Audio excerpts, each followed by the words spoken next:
సమరం చిన్నారి ఛానల్ ప్రేక్షకులకు స్వాగతం. హాయ్ పిల్లలు, ఎలా ఉన్నారు? నేను మీకు ప్రతి ఎపిసోడ్లోనూ ఒక మంచి నీతి కథ గురించి చెప్తున్నాను కదా. అలాగే ఈరోజు ఎపిసోడ్లో కూడా నేను మీకు ఒక మంచి నీతి కథ గురించి చెప్తాను, సరేనా? కథను జాగ్రత్తగా వినండి, అందులో ఉన్నటువంటి నీతిని గురించి తెలుసుకోండి. మరి ఆ కథ ఏంటో తెలుసుకోవాలని ఆసక్తిగా ఉందా? మరి లేట్ చేయకుండా ఆ కథను స్టార్ట్ చేసేద్దామా? అనగనగా పిఠాపురం అనే గ్రామంలో వీరయ్య అనే ఒక రైతు ఉండేవాడు పిల్లలు. అతను చాలా కష్టజీవి. అతనికి 2 కొడుకులు. పెద్ద కొడుకు పేరు రాజేష్, చిన్న కొడుకు పేరు మహేష్. రాజేష్ చాలా తెలివైనవాడు, మహేష్ ఒట్టి అమాయకుడు. అయితే కొన్ని రోజుల తర్వాత వీరయ్యకు సుస్థి చేస్తుంది. ఒకరోజు పెద్ద కొడుకైనటువంటి రాజేష్ని పిలిచి ఇలా అంటారనమాట, అరే రాజేష్, నాకు ఈ మధ్య అస్సలు ఒంట్లో బాగుండడం లేదు.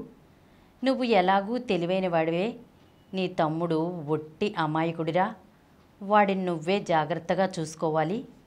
నేను జీవితమంతా కష్టపడి సంపాదించిన ఆస్తి, ఈ ఇల్లు, కొంత పొలం, ఒక మామిడి చెట్టు, ఒక ఆవు, వీటిని మీకు అప్పగిస్తున్నాను. వీటిని 2 సమానంగా పంచుకోండి అని చెప్తాడనమాట. ఇలా చెప్పిన కొన్ని రోజులకే వీరయ్య మరణిస్తాడు. అయితే రాజేష్ ఒట్టి స్వార్థపరుడు పిల్లలు. మహేష్ ఏమో అమాయకుడు కదా. ఇక తండ్రి చనిపోయాడు, ఏం చేసినా ఎలాగూ ఎవ్వరూ పట్టించుకోరు. అందుకని తమ్ముణ్ణి మోసం చేసినా ఎవరూ పట్టించుకోరు అని అనుకుంటాడు. అనుకుని ఒకరోజు రాజేష్ తమ్ముణ్ణి పిలిచి, అరే మహేష్, మన నాన్నగారు మనకు ఈ ఇల్లు, కొంత పొలం, ఒక మామిడి చెట్టు, ఒక ఆవు ఇచ్చారు. దీన్ని సమానంగా పంచుకోమన్నారు. ఈ ఇల్లునేమో నేను తీసుకుంటున్నాను. ఇది ఎలాగూ పాతబడిపోయింది కదా, ఈ ఇంట్లో నువ్వు ఉండలేవు. పొలంలో నీకు ఒక ఇల్లు కట్టిస్తాను అంటాడు. అలాగే పొలం కూడా సగం సగం పంచుకుందాంరా. కాలువ పక్క ఉన్న పొలమేమో నాది, ఇంకా అటువైపుది నీది అంటాడు.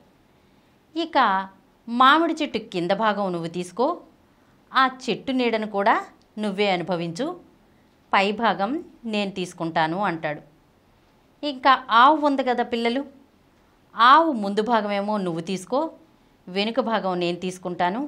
ఎందుకంటే వెనుక భాగంలో వచ్చేటువంటి పేడ, మూత్రం ఇవన్నీ కూడా నువ్వు శుభ్రం చేయలేవు అని అంటాడనమాట. దానికి మహేష్ అనుకుంటాడు, మా అన్నయ్య ఎంత మంచివాడో, నన్ను ఏమీ కష్టపడనివ్వకుండా చూసుకుంటున్నాడు అని. నీకెందుకన్నయ్యా అంత కష్టం, కష్టాలన్నీ నువ్వే అనుభవిస్తున్నావు, నాకు సులువైన పనులు అప్పగిస్తున్నావు అంటే నువ్వు నా తమ్ముడివి కదరా, నిన్ను జాగ్రత్తగా చూసుకోవాల్సిన బాధ్యత నాపై ఉంది అని అంటాడు. ఇలా ఆస్తినంతా చెరుసగం పంచుతాడు రాజేష్. ఇక మహేష్ ఆవుకి గడ్డి వేసి కుడితి పెడతాడు. రాజేష్ ఏమో ఆవు మూత్రాన్ని తీసి పేడను తీసుకుని ఆ పేడనేమో పొలంలో ఎరువుగా ఉపయోగిస్తాడు పిల్లలు. అప్పుడు మహేష్ అనుకుంటాడనమాట, నేను గడ్డి మాత్రమే పెడుతున్నాను ఆవుకి, అన్నయ్య ఏమో మూత్రం తీసి శుభ్రం చేస్తున్నాడు, పేడని తీసి శుభ్రం చేస్తున్నాడు, ఎంత మంచివాడో మా అన్నయ్య, కష్టాలన్నీ తనే అనుభవిస్తున్నాడు అనుకుంటాడనమాట. మహేష్ ఇంకా మామిడి చెట్టుకి నీళ్లు పోస్తూ ఉంటాడు. ఆ చెట్టు నీడన విశ్రాంతి తీసుకుంటూ ఉంటాడు. కానీ రాజేష్ మాత్రం చెట్టు నీడలో కూర్చోకుండా ఎండలో కూర్చుంటూ ఉంటాడనమాట. అయితే ఒకరోజు మహేష్ అంటాడు, అన్నయ్య చెట్టు నీడలో వచ్చి కూర్చోవచ్చు కదా, నువ్వు విశ్రాంతి తీసుకోవచ్చు కదా, అలా ఎందుకు ఎండలో కూర్చుంటావు అని అంటాడు. దానికి రాజేష్, మాటంటే మాటే, నీది నీదే, నాది నాదే, ఆ చెట్టు నీడ నీదే కాబట్టి దాన్ని నువ్వే అనుభవించు అని అంటాడు.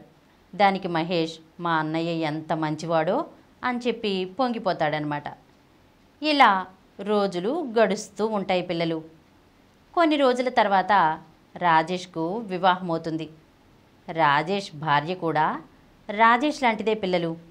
ఆమె కూడా చాలా ఆశావాది అనమాట. ఇంకా మహేష్కి పెళ్ళవుతుంది. మహేష్ భార్య చాలా తెలివైనది పిల్లలు. మహేష్ వాళ్ళ అన్నయ్య చేస్తున్న పనులన్నిటినీ కూడా గమనిస్తూ ఉంటుందన్నమాట.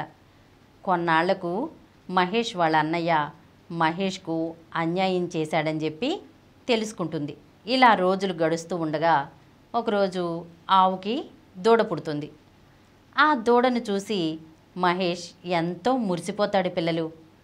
మురిసిపోయి అంటాడనమాట, అన్నయ్య అన్నయ్య ఆ దూడని నాకు ఇవ్వవా, నేను పెంచుతాను అని అంటాడు. అదెలా కుదురుతుంది? ఆవు ముందు భాగం నీది, ఈ దూడ వెనుక భాగం నుంచి వచ్చింది, అంతేకాకుండా పొదుగు కూడా వెనకే ఉంది, అది ఆ పాలనే తాగుతుంది, నువ్వేమీ దూడను చూడాల్సిన అవసరం లేదు అని అంటాడు. దానికి మహేష్ చాలా బాధపడతాడనమాట. ఇక ఆ రోజు నుండి రాజేష్ పాలు పితుక్కుని ఆ వచ్చినటువంటి పాలను అమ్ముకుని డబ్బులు సంపాదిస్తూ ఉంటాడు పిల్లలు. ఈ విషయాలన్నింటినీ గమనిస్తుంది మహేష్ భార్య. వాళ్ళ అన్నయ్య మహేష్ను మోసం చేస్తున్నాడని గమనించి ఒకరోజు భర్తతో అంటుందన్నమాట, ఏమండి, మీ అన్నయ్య మిమ్మల్ని అమాయకుల్ని చేసి మోసం చేస్తున్నారు, మీరు నేను చెప్పినట్టు చెయ్యండి ఈ రోజు నుంచి అని చెప్పి చెప్తుందన్నమాట. ఇక ఒకరోజు ఏం చేస్తాడంటే రాజేష్ పాలు పితకటానికి వస్తాడు. వచ్చి కూర్చుంటాడు, పొదుగు దగ్గర కూర్చుంటాడు. అప్పుడు మహేష్ ఆవుని ఒక దెబ్బ వేస్తాడు పిల్లలు. ఆ దెబ్బ వేసిన వెంటనే ఆవు రాజేష్ని ఒక తన్ను తంతుంది. రాజేష్ ఏమో కింద పడిపోతాడు.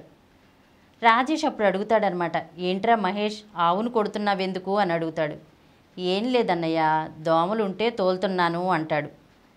సరేనని చెప్పి రాజేష్ మళ్ళీ లేచి మళ్ళీ పాలు పితకడానికి కూర్చుంటాడు పిల్లలు.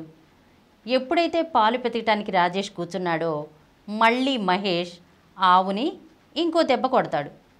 అప్పుడు ఆవు మళ్ళీ రాజేష్ని తంతుంది. రాజేష్ కింద పడిపోతాడు. ఇలా పాలు పితకటానికి కూర్చున్న ప్రతిసారి కూడా మహేష్ ఆవును కొట్టడం, ఆవేమో రాజేష్ని తనటం, రాజేష్ కింద పడిపోవటం జరుగుతూ ఉంటుందన్నమాట. ఏంటి వీడిలా చేస్తున్నాడు అని ఆలోచించుకుంటాడు. ఇంతలో తనకి ఒక విషయం గుర్తొస్తుంది పిల్లలు రాజేష్కి.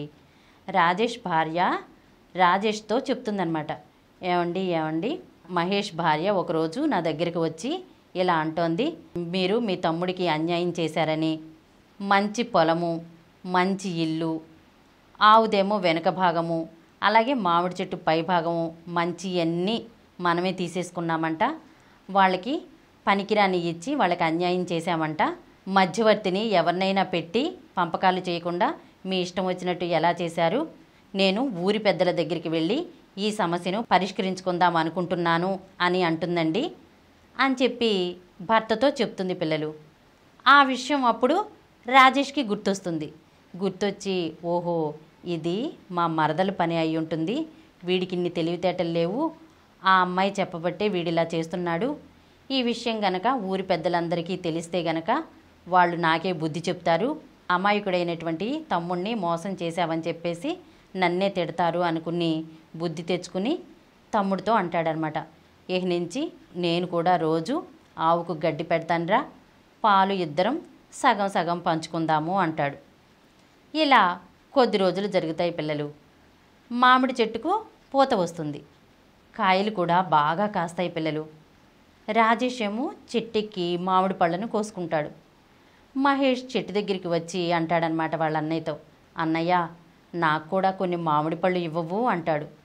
అప్పుడు రాజేష్, మాటంటే మాటే, నీది నీదే నాది నాదే, మామిడి చెట్టు కింది భాగం నీది, చెట్టు నీడను కూడా నువ్వే అనుభవిస్తున్నావు కదా, పై భాగం నాది, అందుకని మామిడికాయలను కూడా నేనే తీసుకుంటాను, నీకు ఇవ్వను అని అంటాడు.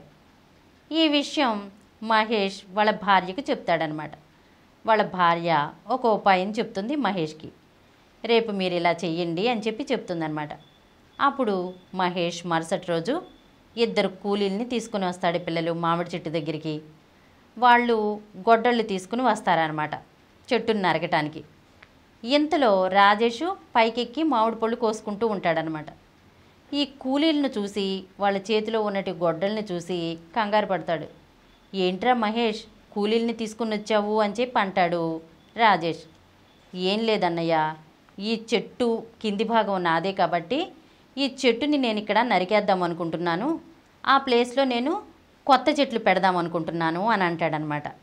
ఇక రాజేష్కి అర్థమైపోతుంది ఇదంతా తన మరదలి తెలివితేటలే అని గ్రహించి, ఇంకా మనం ఏదైనా ఇలా చేసినట్లయితే కనుక ఆ అమ్మాయి ఊరి పెద్దల దగ్గరికి వెళ్ళి విషయం అంతా చెప్తుంది అని మళ్ళీ బుద్ధి తెచ్చుకుని కిందకి దిగొచ్చి అంటాడనమాట, ఈ రోజు నుంచి చెట్టునేమి నరకొద్దురా, ఈ రోజు నుంచి మామిడి పళ్ళను కూడా ఇద్దరం సగం సగం పంచుకుందాము అని చెప్పి అంటాడు.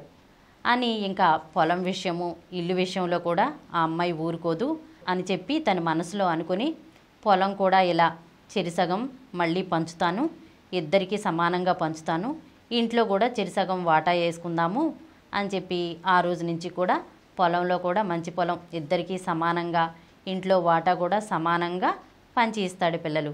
ఇక ఆ రోజు నుండి కూడా బుద్ధి తెచ్చుకుని రాజేష్ తమ్ముడిని చాలా బాగా చూసుకుంటూ తన కష్ట సుఖాల్లో ఆదుకుంటూ ఒక పెద్దగా తనకి తోడుగా ఉంటూ చాలా మంచిగా ఉంటాడనమాట. ఆ ఊరి ప్రజలందరిలో కూడా అన్నదమ్ములంటే ఇలా ఉండాలి అనే మంచి పేరును తెచ్చుకుంటారు పిల్లలు విన్నారు కదా, ఏమర్థమైంది మీకు ఈ కథ ద్వారా? పిల్లలు, మోసం చేసేవాళ్ళు మనతో ఎంతో తియ్యగా మాట్లాడతారు. వారి మాటలను మనం గుడ్డిగా నమ్మకూడదు. అసలు మోసం చెయ్యాలి అనే ఆలోచననే మన మనసుల్లోకి రానివ్వకూడదు పిల్లలు. అవసరమైతే కష్టాలలో ఉన్న వాళ్ళకి సాయం చెయ్యాలి, అంతేకాని ఎవ్వరిని స్వార్థంగా మోసం చేయకూడదు, అబద్ధాలు ఆడకూడదు, నీతిగా నిజాయితీగా ఉండాలి, సత్ప్రవర్తనతో మెలగాలి పిల్లలు. విన్నారు కదా, ఇలాంటి మరొక చక్కని నీతి కథతో వచ్చే ఎపిసోడ్లో కలుసుకుందాం. ఈ కార్యక్రమం మీకు ఎంతో నచ్చింది కదా. ఇటువంటి మరిన్ని వీడియోల కోసం అనతి కాలంలోనే 20 కోట్ల వ్యూస్ సాధించిన సమరం ఛానల్ సమర్పించు సమరం చిన్నారి ఛానల్కు సబ్స్క్రైబ్ చేయండి, లైక్ చేయండి, మీ ఫ్రెండ్స్కి షేర్ చేయండి. అలాగే ప్రక్కనున్న గంట సింబల్ని ప్రెస్ చేయడం మర్చిపోకండి. Please download Samaram Channels app from Google Play Store and watch your favorite channels. Click the bell icon and subscribe to the channels.